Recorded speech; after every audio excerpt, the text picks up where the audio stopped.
Salam and peace. This is Imam Malik Mujahid, and you're watching Muslim Network TV. Muslim Network TV is always there 24/7 on Galaxy 19 satellite, which covers the whole USA, Canada, and Mexico. Although sometimes Mexico and Canada, Americans don't listen to each other, but we'll be talking about that a lot today. We're also on Apple TV, Amazon Fire TV, Roku, and of course on our own website, muslimnetwork.tv. You can download our app, or if you're one of the people who watch everything on YouTube, be careful what you watch, but you can download, you can watch Muslim Network TV there. And when you're doing so, remember to subscribe as well. Well, nations don't listen to each other often, but sometimes within a country, people don't listen to each other. And in families, there are going to be communication problems. I mean, divorces and separation are high during this pandemic. So today we have an expert who just preaches better listening, and he's Dr. Bodie. Welcome to Muslim Network. Hey, thanks for having me. Dr. Bodie is the Chief Operating Officer, or as he calls himself, Chief Listening Officer of the Listen First Project. Dr. Bodie is an internationally recognized expert on listening and has published over 80 monographs, book chapters, and encyclopedia entries on this particular topic. Well, Dr. Bodie, when I Google better listening, there were 1 million pages which would show up. So it seems to be a pretty common conversation out there, or people are worried about it. So how does your Listen First project differentiate with a lot of noise about listening first? So that's a great question. And, listening is one of those human behaviors that we all admit is important. And yet, if we do some self-reflecting, we'll honestly assess that we don't spend a lot of time actually attempting to get better at that skill, whether you go from a grade level, K through 12 American education, and all the way through higher education, and how many courses are dedicated to listening versus, at least in the American educational system, courses that are devoted to how to speak well. Colloquialisms like think before you speak don't oftentimes have a corollary in speak before you listen. And yet listening is at least 50% of the communication equation, if not more of that equation. So yeah, you can Google listening or good listening or ideal listening or competent listening, just like you can Google how to build a fence or how to dig a drainage system in your yard. And there's going to be different levels of advice that you can get from those from someone who's built a fence once to those that have potentially gone to school for and experts in fence building. And so what differentiates Listen First Project, first and foremost, is that we take seriously the science and the art of listening, knowing that there is solid research that goes beyond simple things like make eye contact or ask questions, or this sort of what we might call in the academic or this active listening paradigm, which oftentimes only scratches the surface for the mindset, the cognitions, and the behaviors that one must adopt and adapt to become an efficient and effective listener. We also recognize that listening, as much as it is a science, is an art. It's not done to the it's not always done well, and it's not always the same in every situation. So the situation oftentimes dictates what listening well means. And so just like medicine is both art and science, we believe listening is also part art and part science. So when do people stop listening to each other? All the time. I think whether it's in the domain of persuasion and attitude change. When you get a sense that someone is trying to change you, to change your attitude, to change your beliefs, to change your opinions, we oftentimes become resistant to that persuasion. There are theories like psychological reactance theory that explain why we become resistant to those forms of manipulation, persuasion, and attitude change.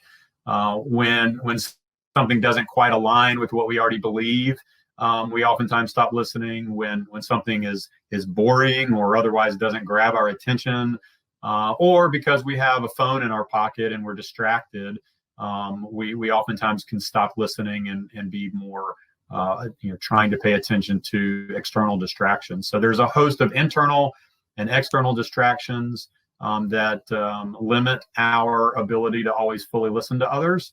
And so, yeah, I mean, there's just so many things that can distract us from ideal listening. How you got into, how many your PhDs in this topic? How do you get into this field? Yeah, so I went to college to be a chemical engineer, and I co-opted, so I worked in a chemical plant, and I went to school, and I did that for almost 2 years, and I just realized that wasn't the kind of person I wanted to be. I didn't want to be the person with an abacus and a slide rule, figuring out formulas for the latex backing of carpet. And so I went back to my roots. In high school, I was part of a speech and debate team.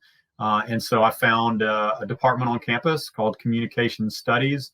And I fell in love with the fact that you could explore this notion of speaking and listening well. And it reminded me of times in my life. I worked at a gas station when I was 16, 17 in high school. And I had a boss who was a linguist. Now, he wasn't trained as a linguist, but he taught me the importance of language. And when you work at a gas station, an American gas station, people will come in and ask directions. And so I would give directions like, you go up to the red light and you take a right, and then, and I would give the directions, and the person would leave, and my boss would say, well, what if the light's green? And, just little nuances of language choice, how we choose to frame our messages and what we choose to listen to and how we choose to listen for that information just sort of intrigued me from an early age. And I just found that passion in the study of human communication. And I, for whatever reason, fell into the research on listening and just sort of has been intrigued by the fact that this important social skill that we claim to be so important in our lives oftentimes isn't given the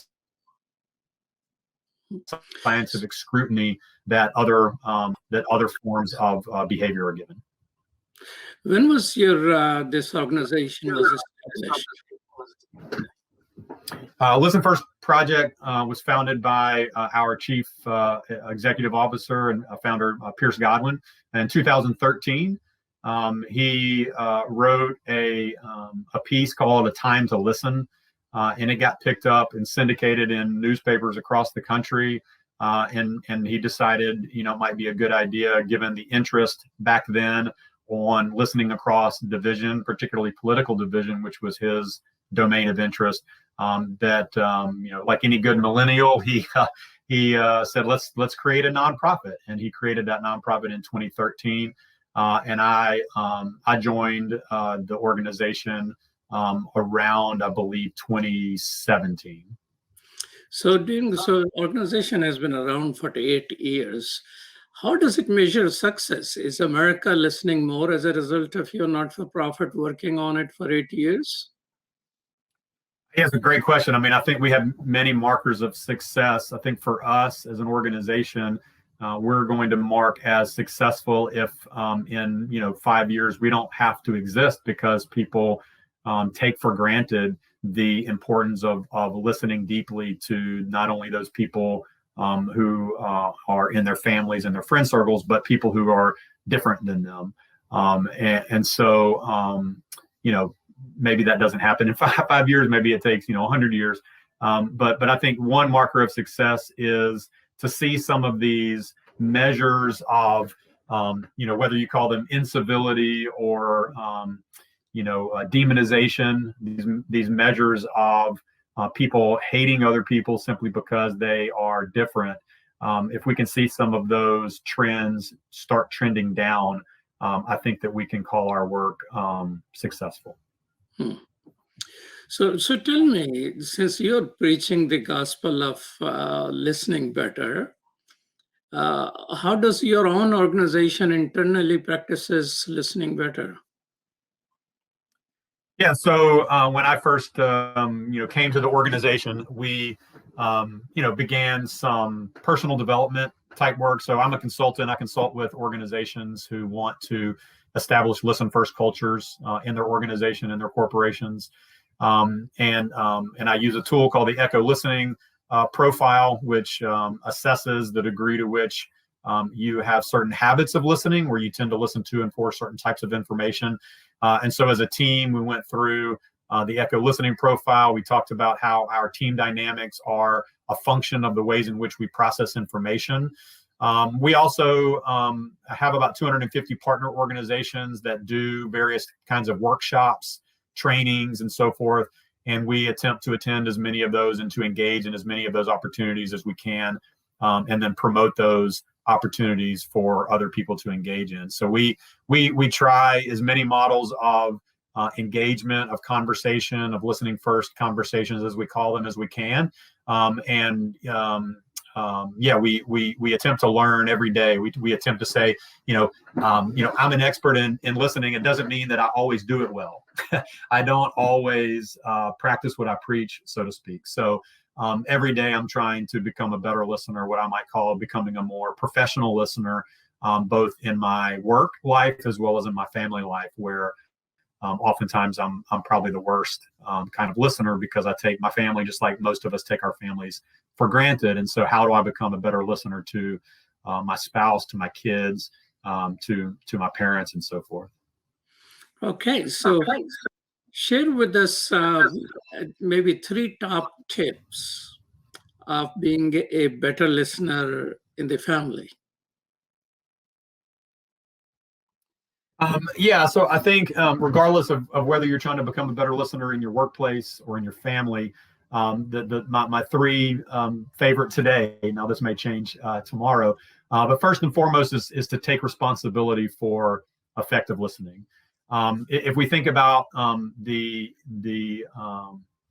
act of communication or conversation as a 100% enterprise, where both individuals are at least responsible for 50% of the conversation. But I would argue that maybe each of us ought to take 100% responsibility for our role in that conversation. So as a listener, we ought to take responsibility not only for our own listening, but also for how well the speaker is telling their story. There's pretty good literature that shows that listeners are what are called co-narrators. In other words, how a story is told is very much dictated by and determined by how a listener acts and reacts in that conversation. So a conversation is like a dance, and a dance requires both people to take responsibility for their role. Very similar to that notion of telling stories, my second tip was let the story be told. We oftentimes want to come into a conversation, we want to make a point, we want the other person to be convinced of X, Y, or Z. We want our opinion to lead the way. And rather, what if we treated the other person's contributions as a story, with a plot, with characters, with twists and turns, with moments to reflect back and ask questions and get more, not only details, but to ask questions like, why is this story being told? What's the purpose? What is this person trying to accomplish? And then helping them accomplish that, helping them tell a better story. So I would say let the story be told is the second tip. And the third tip is to realize that not all listeners are created the same. So how I prefer to listen and what my idiosyncratic habits are in terms of listening aren't your habits, aren't the way that you construct a listening situation. And so there are differences in the way people show up in listening. And so in a team environment, those differences can either be strengths or they can be challenges. And if we treat those differences as strengths to be capitalized on, to use everybody's strength on the team to the advantage of the team, to make a more productive team, to make a more effective team, then I think that our workplaces and our families would be better for it. You're watching Muslim Network TV. This is Imam Malik Mujahid. I'm talking with Dr. Graham Bodie, who is an expert in the art of listening, and we'll be right back after these messages.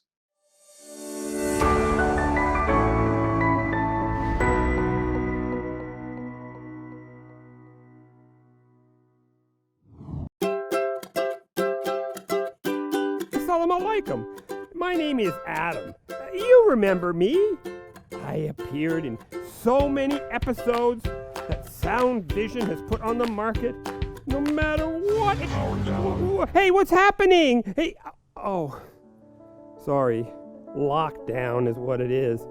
Well, continuing here. In this lockdown, Sound Vision never stops thinking about you, the viewer. We'll have to get back into production again, online and inline. Everybody in their own space, even me. Although I'm stuck with Lanisa. Salam! Salam! Salam! I know, you were shocked too. Well, let me continue. This is what I was going to say. Salam! Salam! Salam! Cut! Cut! Cut! Finally, I get my own screen time again. Thank God. And so we invested in new equipment to bring you even better production with new songs and new singers and animations. Well, here are a few clips.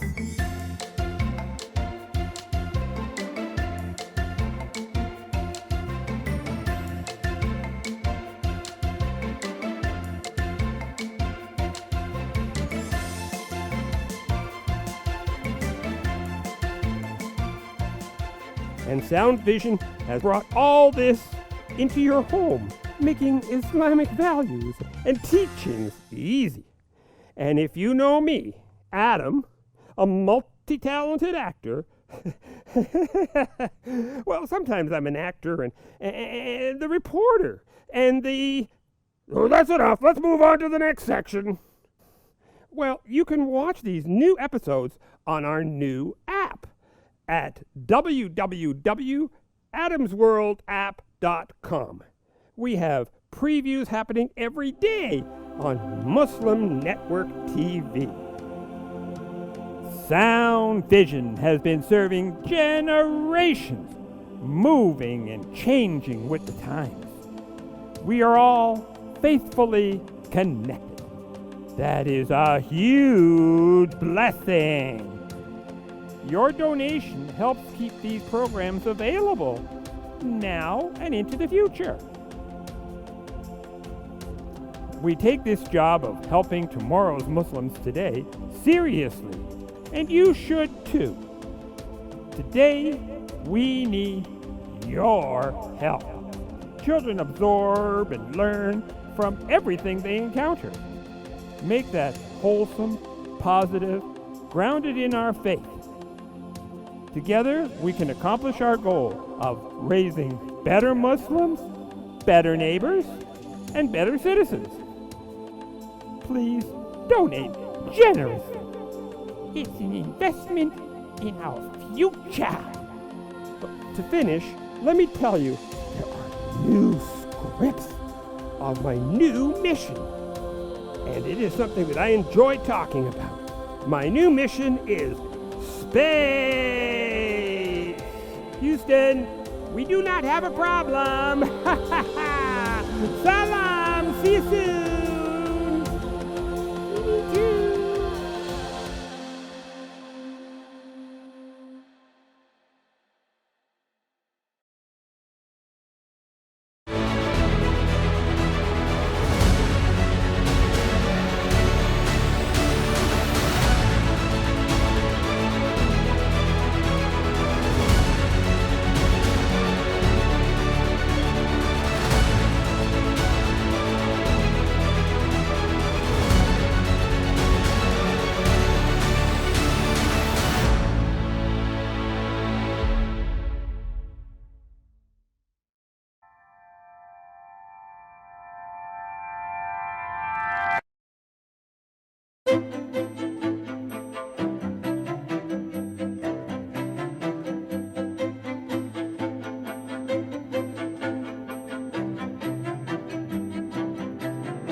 Welcome back to Muslim Network TV. This is Imam Malik Mujahid, and I'm talking with Dr. Bodie, who's an expert in the art of listening. Somewhere I read a technique. It says, before you respond in a conversation, take a breath. What is that? Does it work? Yeah, I mean, as long as you don't go, right, as long as you don't make it a scene where it's obvious that you're frustrated or angry or otherwise, about to explode. So I think the general advice is good, that we ought to slow down. In Western culture in particular, we have this belief that if we don't respond immediately, whether it's in text form on a phone or in a personal conversation, there must be something wrong, that I must have misunderstood, that I must not agree, or that otherwise there's some sort of miscommunication. And there's some pretty good research on the cultural differences in comfort with silence. And I think Western cultures, Americans in particular, have a pretty low threshold for silence and for pausing and for reflecting. In other cultures, of course, there isn't that issue, that silence is not an indication that I'm confused or otherwise misunderstand. It's just simply an indication that I need time to think about what you've said before I respond.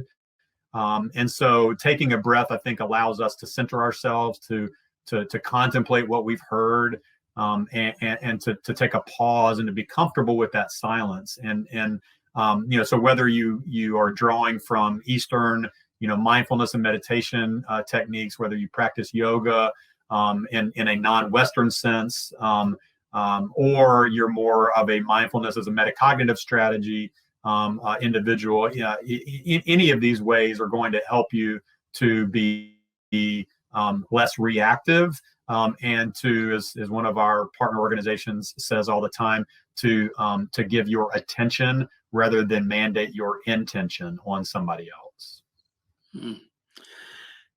So tell us how body gestures help listen better. So the work on gestures is interesting. That the first sort of insight into gestures and using your hands and so forth is that you tend to do it when you're face to face with somebody. You tend not to gesture as much, for instance, when you're on a telephone call. And so part of gesturing, and perhaps a big part of gesturing, is not for you as the listener, but for the other person with whom you're speaking. That they're useful to communicate or to stress information or place emphasis on something. There's not much literature on whether it helps you as a listener listen better if you are always active with your hands, but I think it's an important component of communication. So just the visual components of communication, what some people call nonverbal communication, or in colloquial language, quote unquote, body language, which I think is just a bad term. But all of these things that we do with our bodies, with our eyes, with our face, with things other than our words coming out of our mouth, they can all help to tell us what's important, what we should be paying attention to, and how excited somebody is in the context of a face-to-face, whether it's in person or virtual, sort of face-to-face conversation. While talking, you mentioned, along with the art of listening, the science of it. What is the science of it? So the science of listening spans multiple disciplines, from my own home discipline, which is communication studies, to media studies, neuropsychology, biology, sound studies. There's a variety of disciplines that contribute to the science of listening. So at its core, the science of listening includes the science of hearing, or the physiological components that are part of listening, from the workings of the ear, as well as the fact that sound isn't something that only hits our eardrums, even though for humans that's the primary way that we process sound. But sound is something that sort of covers our entire body. And so whether it's audiologists who study the inner workings of the ear, or neurophysiologists who study and cognitive scientists who study brain activity when we're processing oral-based information, to biologists who study other mammalian, reptilian, and other kind of animals that also are thought to hear, if not listen in particular ways. It includes, close textual analysis and discourse analytic techniques on conversation to look at how, for instance, listeners can be thought of as co-narrators, as I said earlier, and how they help structure and dictate the ongoings of conversation. It's people in different disciplines that do meta-analytic work that look across all these studies to find general patterns and understand sort of general tips for different kinds of listening. So it's pretty vast, and people who call themselves listening scholars come from any number of specific disciplines. Going back to the body gestures, when the people are looking at you, what you are saying, and not distracted, do you think that helps the listener, or it helps more the person talking? So in terms of, eye contact when you're in a conversation, one of the interesting findings is that speakers tend to look, or listeners tend to look while listening, and speakers tend to speak and look down. And when they do come into contact with a listener's eyes, that's when the listener engages in things like head nodding and what are called back channel responses, which are things like, yeah, right. So listeners unconsciously, automatically time their feedback to when speakers are paying attention. They're looking at each other. And this has been called the mutual gaze window. So in those moments of mutual gaze, that's when listeners indicate, I'm paying attention and I understand you for current purposes, which gives permission to the person who's talking to keep talking. And so people who are talking look to listeners for indications that they should keep talking. Otherwise, if the listener isn't paying attention, research shows that talkers talk less and they tell less coherent stories, and they're less animated, and they feel worse about the conversation when that conversation is over. How to listen when someone is really upset? It's tough because, part of the answer to that is to just walk away or stop communication at that time when somebody is upset. But I don't know whether it helps or hurts. Yeah, so I guess it depends. Like, what do you mean by upset? If you mean by upset, angry or frustrated, or you're about to get in some sort of altercation, then I absolutely think there's room for removing yourself from that situation. If by upset you mean stressed out or needing someone to work through a problem with, then one of the worst things you can do is remove yourself from that situation as a listener.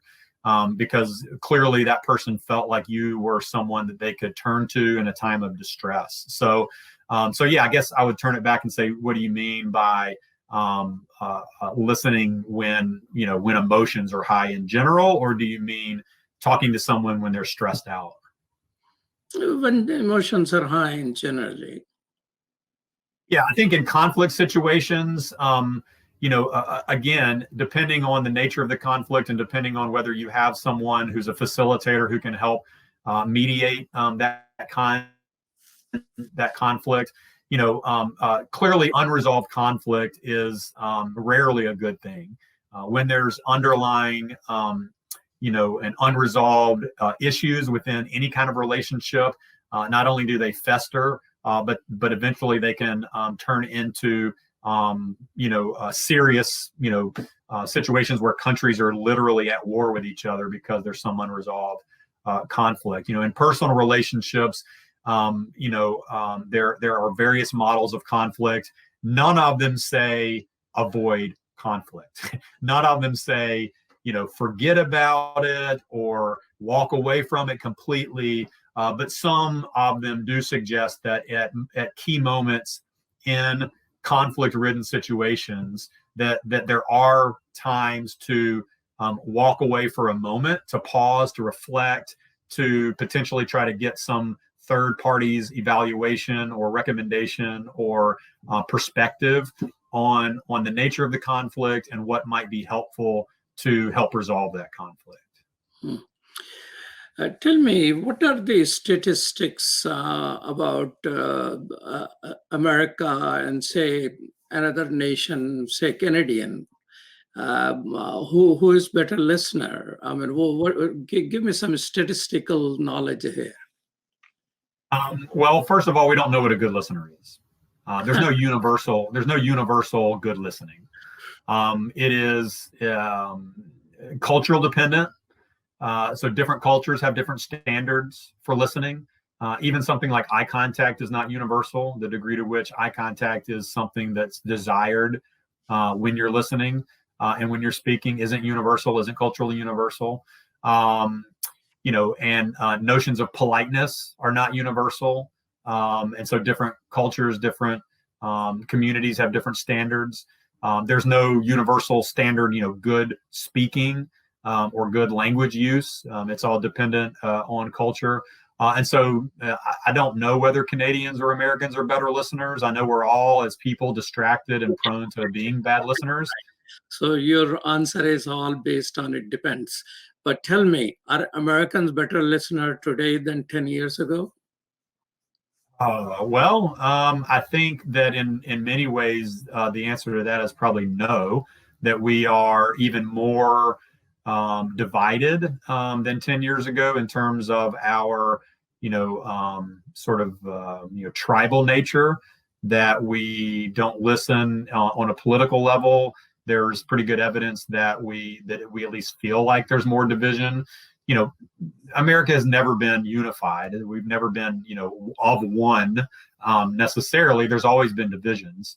But I do think there's a pretty good case for our tendencies to be siloed into media and social media camps has been increased. And that has meant that not only are we able to, but we prefer to seek out information that confirms our existing beliefs rather than trying to seek out other people with whom we disagree in order to have more difficult and potentially insightful conversations about how we might work together toward a common good. So, the simple answer is I think we're worse, but only because the media landscape and the social media landscape has made it possible for us to only hear one side of the story, if you will.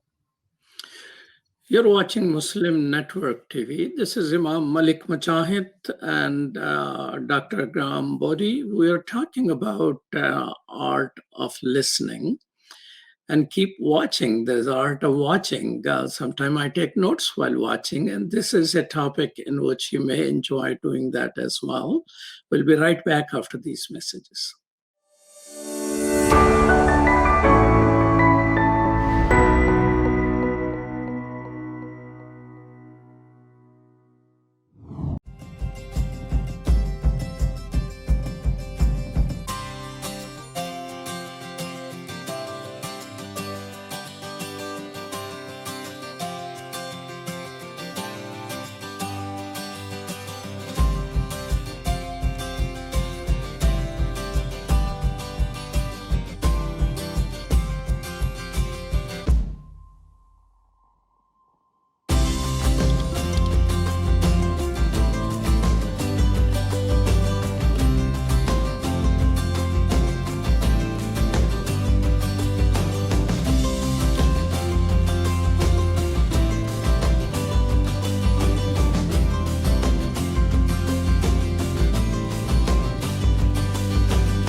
My wife, who she's a professor at the University of Cincinnati, who's Catholic, and by her watching and listening to our 3-year-old son watch Adam's World, she ended up taking Kalima Shahada. She embraced Islam because she learned so much about Islam and the other prophets. It really affected our life in a great way, and because of Sound Vision and Adam's World, we're Muslims. I took my Shahada 15 years ago, and I actually am from a rural part of Ohio. And so I found the catalog for Sound Vision, and I ordered the tapes and the CDs and the books, and I used those, and especially for my little daughter, that's how we basically learned our Islam, and Islam entered our hearts through the wonderful works of Sound Vision.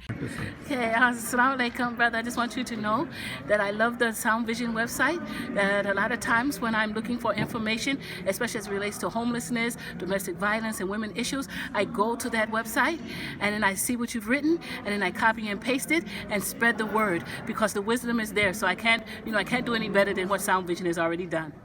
Sound Vision is our survival guide. It is the organization that provides skills for Muslims how to survive and thrive in this community here in the U.S. Assalamu alaikum, my name is Anam, I'm in 11th grade, and I grew up with Adam's World, and what it taught me was unity, respect, and love for the Muslim Ummah. Adam's World is the greatest show ever made. Take me to the Kaaba, man. I love that puppet.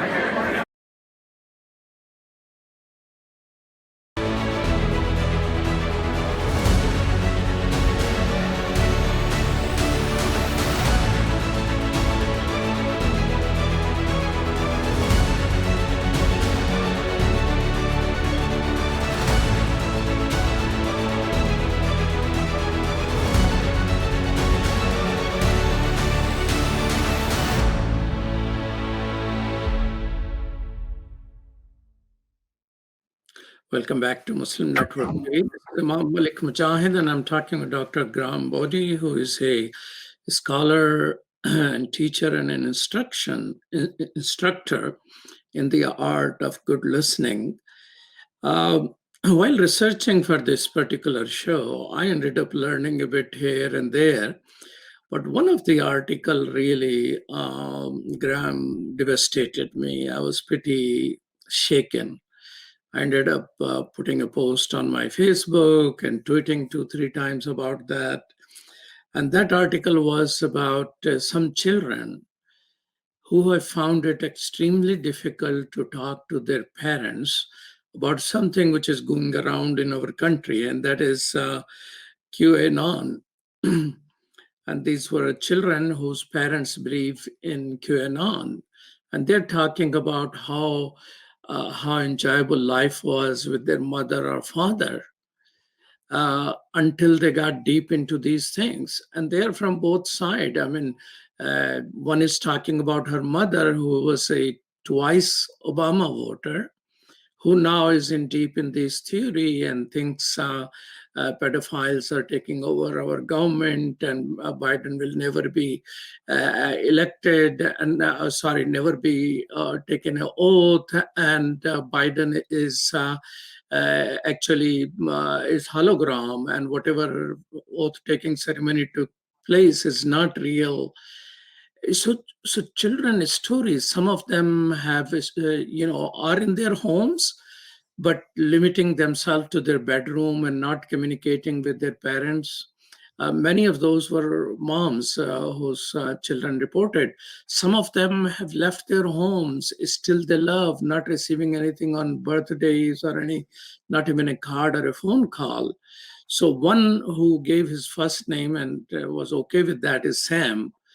And he started seeing these things from his mom. He's a teenager, and went into Save Children hashtag and got into QAnon theories. And he realizes, and I'm quoting the Huffington Post article, Sam learned is a far-right conspiracy theory movement centered on the idea of Donald Trump as a championing a shadow war against deep state cabal of liberal elites who rule the world and run a global child sex ring. and he tried to communicate and found no one was listening. So in that situation, which is so real, I don't know how many people believe in QAnon theory, but I know comedians are laughing about it, but this is not a laughing matter. Family, children are concerned. And another scholar at the University of Chicago, he says that the profile of those people who believe in this, they're in their 40s and 50s. So it's not young people being sucked in. So there is a sort of a generational fight going on right now. I mean, that article I recommend you to read and suggest how if some listeners are facing a challenge of this nature, how to handle that. Yeah, I mean, there's a lot to be worried about in terms of the proliferation of online choices. I mean, you said at the beginning, you can watch on YouTube, but be careful. And I think the same thing can be said about any of these platforms, whether it be Facebook or Twitter or Parler or YouTube or whatever the case might be. The misinformation has always been a problem. I mean, from the early days of yellow journalism and propaganda, but today, of course, it takes on added importance. And then, of course, your larger point that concerns me is how it influences families and how, if in a family you've got people who are sucked into whatever the conspiracy theory of the day is, and go down that rabbit hole of disinformation, how it can ultimately destroy family relationships and put kids at sort of, they don't know what to do. They don't know, who are they supposed to turn to? How are they supposed to get the support that they need? And so forth. So, there's some decent research. There's a group out of Stanford that's doing some work using inoculation theory to try to mitigate the impact of some of these groups. And then, of course, there are others that who have been, in that movement and are now out of that movement, somehow found themselves sort of, being pulled out. And so they're trying to, give back and pull others out of those movements. I'm really fond of the theory of why do people go down that rabbit hole in the first place. And I think it gets down to identity and a need to belong. We all fundamentally have a need to belong. We need other people. It's as basic as food and water. And there's really good research that shows that people with more robust social networks not only have healthier mental lives, but also healthier physical lives, and they live longer. And so we all seek other people to share our lives with. Sometimes that happens in the confines of close personal relationships, together in space. And other times it's in virtual spaces when something like COVID happens and we can't necessarily be, next to other people for one reason or another. And so when we're out searching for individuals with whom we can share our lives, with whom we can have deep, meaningful conversations, sometimes we fall into things that aren't the best for us, mentally and physically. And so what we need out there are alternatives to this. We need the big media companies to realize, as well as the platforms to realize that they have a central role in the divisions that we're finding ourselves in this country and around the world, that they are not only implicit in, but explicitly responsible for why our country, America, my country, America, and other countries are facing the problems that we're facing. And until the big media companies and platforms realize that, I'm not sure how much movement we can make. So, I understand that a greater responsibility of other institution, but what do you suggest to Sam? Should he just continue to refute them? He need to just go silent vis-a-vis his parents? What is your advice for Sam and children like that? I think it depends. Does Sam feel like that? His parents are truly, open to what Sam is experiencing. In other words, can Sam share with his parents, look, here's, regardless, let's not talk even about the truth or the falsity of your beliefs, but let's just talk about what I feel, what Sam feels in this relationship. Now, if the parents are open to and they care about their, Sam's feelings, then they're going to be open to the fact that their newfound behavior and their newfound beliefs are causing some pretty big consternation, distress, and so forth in Sam. And of course, if Sam doesn't feel like his parents or her parents are going to be open to that, then I think there's room for a professional mediator, therapist to come in, some family therapy that needs. And rather than stigmatizing that kind of counseling, that kind of therapy, I think as a society, we need to embrace the need for all individuals and all families potentially to be able to access professional therapy when informal sources of therapy and support are going to be insufficient. Well, I'm just, thank you for that advice, but I remain concerned. And I think, I hope there are some not-for-profit organizations come up with some guidelines and some therapies and some hotlines into advice to people who are in that particular situation. I mean, it is not just QAnon theories, but there are others. I mean, somebody in that story tells about mom not believing COVID is anything, and she got the COVID symptoms. She survived without testing it, but grandmom got it and she died. And this guy is utterly devastated and consider her mom is responsible for the death of the grandma. I mean, this is getting into a challenging situation. Let's keep talking a little bit of politics. Who among the American presidents do you think was a better listener? Among all the contemporary presidents, I mean, unfortunately, I wasn't able to be in the room when decisions were being made. But I think that all all of them suggest or they claim that they had people around them that challenged them, that they sought input from various sources. I think that's absolutely true for the two presidents that I followed most closely, which were George W. Bush and Barack Obama. Now, does that mean I agree with all of the decisions they made? No, absolutely not. But I don't have to agree with the decisions that someone made to suggest that they really did take seriously this notion that we ought to be listening to divergent viewpoints. Now, did both of them always do that? No, none of us always do anything, except for maybe, breathe and blink and, do other kind of physiological things.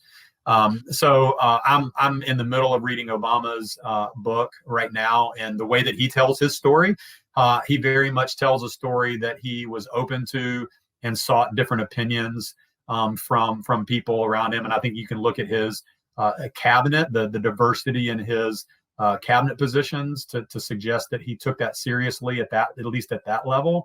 But I think the same thing can be said about George W. Bush. I do think that he took seriously his need to have individuals who didn't always agree with him.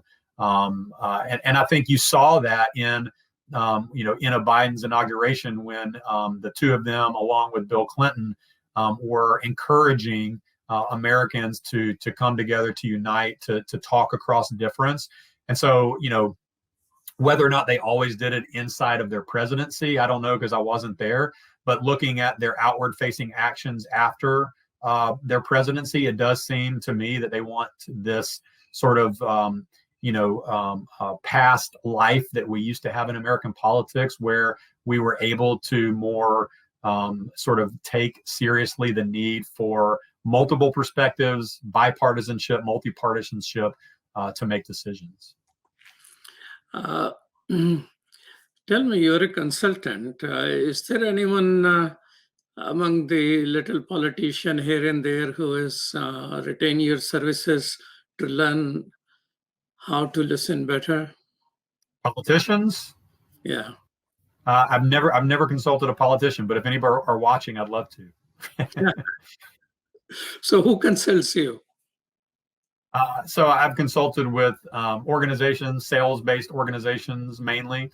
but also I worked most recently with a global organization called Compassion International and their research team, basically some team building activities built around listening. I've worked with some academic units at other colleges and universities, administrations that want to learn to listen better to faculty and students. Some of my favorite are salespeople who have this tendency to talk and assume that they can, just talk somebody into buying a product, when my position is that rather than talking someone into buying a product, you can do a better job by listening someone into purchase of products. And so, yeah, I've consulted mainly with corporations and organizations that are looking to either make a difference or listen better to internal and external publics. So who do you think need your services more? What are my choices? Just think, an industry who can really benefit from learning how to listen better. I think any government entity ought to be first and foremost concerned with the people, whether we call it, the voice of the people, the importance of, turning our attention in a, democratic republic to the will of the people. So, yeah, I think politicians ought to be highly interested, not just in, you see these listening sessions all the time, but they're never really listening sessions. They're really speaking sessions where they want you to hear their ideas, and then maybe they have 15 minutes of question and answer. So yeah, I think government agencies, government units, and divisions can do a better job of learning to listen to the public better. But any corporation that's interested in serving clients and consumers can benefit from learning to listen better. I think these are outreach departments government have, which pretend to be listening. Their goal is to do propaganda of what they are doing. Public relations, research and theorizing has a place for what we call two-way symmetrical communication, but it's rarely practiced. PR departments are more about pushing the message out there than they are about pulling the message that they need to be hearing into their units. So absolutely, I think PR departments can learn a lot about their publics by actually listening and not just doing a survey or scraping social media data. Those are social media listening oftentimes isn't true, again, two-way symmetrical communication. Do you think this particular group in businesses, corporations you are mentioning, so in corporations, it's hierarchical, boss says this and everybody need to do that. That's how they are organized. So are there corporations who pay more importance to learning from people who are not bosses? Yeah, it's a great question. And one of our partner organizations is called the Dialogue Project. And this was a year-long study that looked specifically at the need for the business community, for corporations to step into the space of depolarization, but also looking at the different kinds of structures and mindsets of C-suite level executives in terms of this very question. And so you can access that dialogueproject.study, I believe, and you can see all the organizations that are profiled there. And in addition to those, there's clear examples. MasterCard had a campaign several years ago that seemed to be along these lines. Heineken did a thing a couple of years ago that suggested that they were interested in this kind of work. But of course, there's a difference between a company saying that they value the voice and they value the perspective of all people, and actual structures and policies and practices that are in place that allow for honest sharing of feedback and allowing customers, clients, and internal publics to understand that their perspective is actually being heard. And so I think most organizations are in need of what I might call a listening audit, very much to go in and to look at what there's a scholar by the name of Jim McNamara that calls it architecture of listening as opposed to an architecture of speaking. And so there's a need for organizations to reflect and be honest about what are the ways in which they're living up to what we might call a listen first culture, and in what ways could they improve on that culture. So do you think corporations who do marketing research based on survey and politicians who do also polling, they will be better off by doing what they call it, what is the term? They have a group coming in and discussing issues. So which format would you prefer?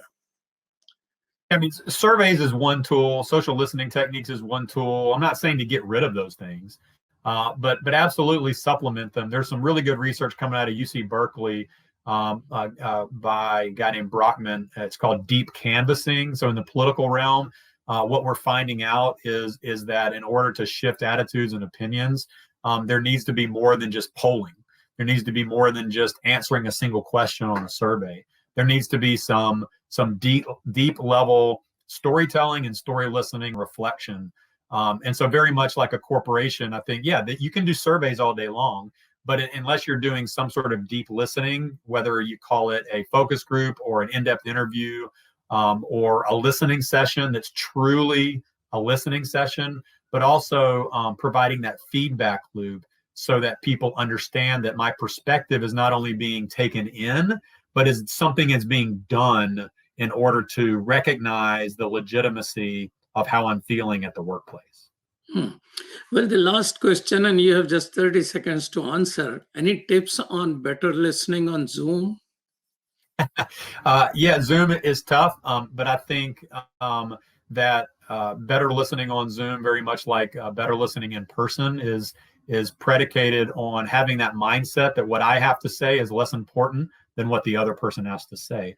So let me be in the role of investigator, of Larry King-like listening, rather than trying to push my own agenda or push my own message on the other individual.